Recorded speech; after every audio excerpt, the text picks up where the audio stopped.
meron pong kumbaga may binanggit siyang pangalan, may binanggit siya no? Meron siyang binanggit, mga kababayan, na maanomalya na tao. Tapos nakita ko na lang bigla dito sa Abante, DWAR 1494, Abante Radio, ang sabi sabit sa flood control na engineer. Yun yung binanggit nga ni Ping Lacson. Sabit na flood control na engineer, Mayor na Ispatan. DPWH Executive, utol ni Joel, nagbanding daw ho. No? Tagal naman lagi ng investigasyon, sabi. Lumabas sa social media ang larawan ng kapatid ni Senator Joel Villanueva habang kasama. Baka ito na yung sinasabi ko. Hindi nga si Villanueva. Kasi ang tanong, meron po ba akong sinabi na magaling po ako, eksperto po ako dyan, may inilapit po ba ako na ganito, ganyan? Ikaw, wala. Baka yung iba. Baka ito, kapatid. Ano? Lumabas sa social media ang larawan ng kapatid ni Senator Joel Villanueva habang kasama ang dating district engineer ng Department of Public Works and Highway, DPWH, na tinukoy ni Senador Panfilo Ping Lacson sa privilege speech na sangkot sa mga maanomalyang flood control project sa Bulacan. Eduardo Villanueva. Di ba? Sabi ni Gracious Grace, Eduardo Villanueva.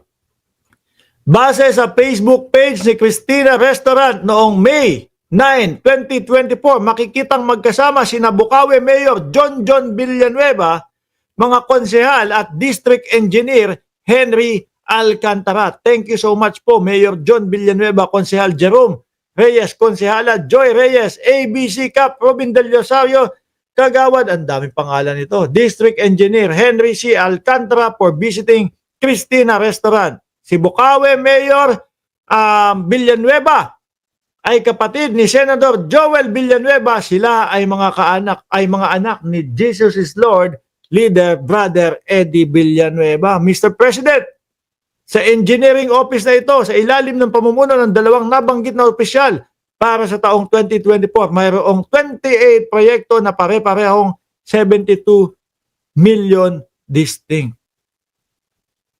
Babalikan po natin, Mr. President, mamaya ang probinsya ng Bulacan na aming maituturing na pinaka-notorious sa pagdating sa anomalya base sa aming mga findings.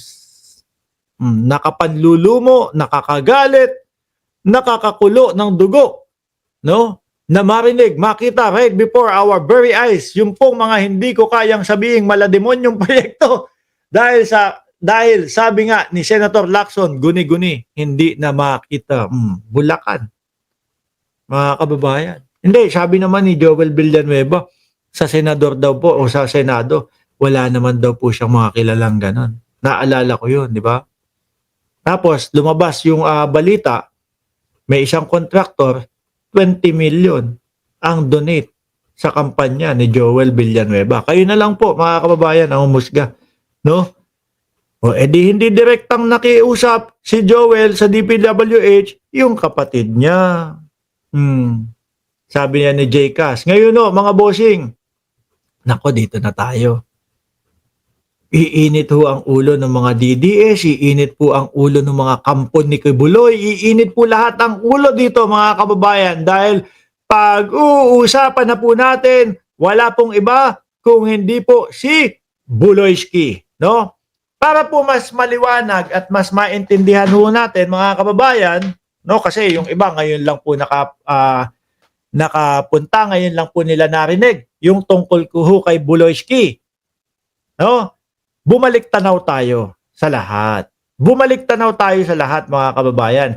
Ito po, mga bossing, unahin na natin yung Risa Ontiveros habang kinakausap, kinokompronta o nag-iimbestiga o nag-hearing po doon sa Senado kay Kibuloy.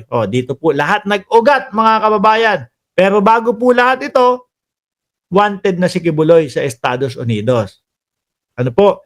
May patong sa ulo na $2 milyong mga kababayan, si Buloyski. Ito, pakinggan ho natin. Po yung relationship o relasyon yung Bata pa si Buloyski dito, oh, no? Ngayon, ilang taon na si Buloyski? 75 na, kung di ako nagkakamali. Oh. At Kaya- sino po si Stephanie Ibarra? Sino po si Pane? Isa po sa mga manggagawa. Manggagawa. Ano po yung relationship o relasyon nyo kay Pane o Stephanie Ibarra? Isa pong manggagawa. Siya pong manggagawa. Yan yung mga tawag niya, yung mga workers, ano po. Pero pag lalaki, ang tingin ko, ang sabi kasi, pag lalaki daw po, benta ng otap. Pag babae, manggagawa. Ang tanong, anong manggagawa? Kasi, base po doon sa mga nakausap, iba eh. Iba ang pinapagawa kapag ka babae. Narinig nyo si alias Amanda, pinasuot na po sa akin yung favorite niyang panjama, no? Pinag-lotion, o yung Palmolive, kaya nga si Takeru Miyamoto may sinabi, Palmolive girls daw ho eh. Pero kapag kalalaki, benta o tap. Benta o tap, oh. Isang manggagawa. Pero hindi ba totoo na kinupkup nyo siya, kinuha nyo sa inyong pag-aalaga nung siya ay 2 years old pa lamang? With this issue po kay Pane, I invoke my right din to remain silent. Tahimik lang, no? Alright. So, pero sa pagkaalam po namin, inalagaan nyo siya nung bata pa lamang siya. So, parang naging tatay kayo ni Stephanie o Pane Ibarra. Tama po. Si Torian, bumubulong, oh. Pwede mo sabihin, opo, naging tatay po ako. No, kung gano'n naman talaga nangyari, kung talagang inalagaan mo yung bata, oh. Ba?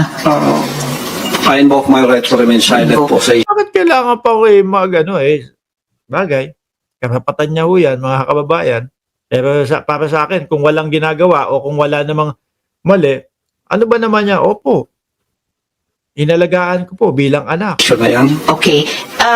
Kasi sa audio file naman po, sa kabila nung sa pagkaalam ay kinupkup nyo siya nung 2 years old pa lamang, bata pa lang siya na parang naging tatay kayo niya. Pero sa audio file, bakit parang asawa? Asawa nyo kung ituring itong Inasawa? Kung ituring, di umano. si Stephanie o Pane. I invoke my right to remain silent on the Alright. issue. Ayan ba yun? Yan yung litrato sa ilalim ng bata. No? Favorite ni Mang Kanor, Kibuloy yan. Ito yung Stephanie. Aampunin na si Kibuloy ng Amerika, sabi ni Ma'am Princess Paris. Para safe din ang Pasig Judge sa pananakot ni Kibuloy, itapon na sa US. Inalagaan para paglaki, siya ang makikinabang sa babae po, Boss Mark, sabi ni Elena.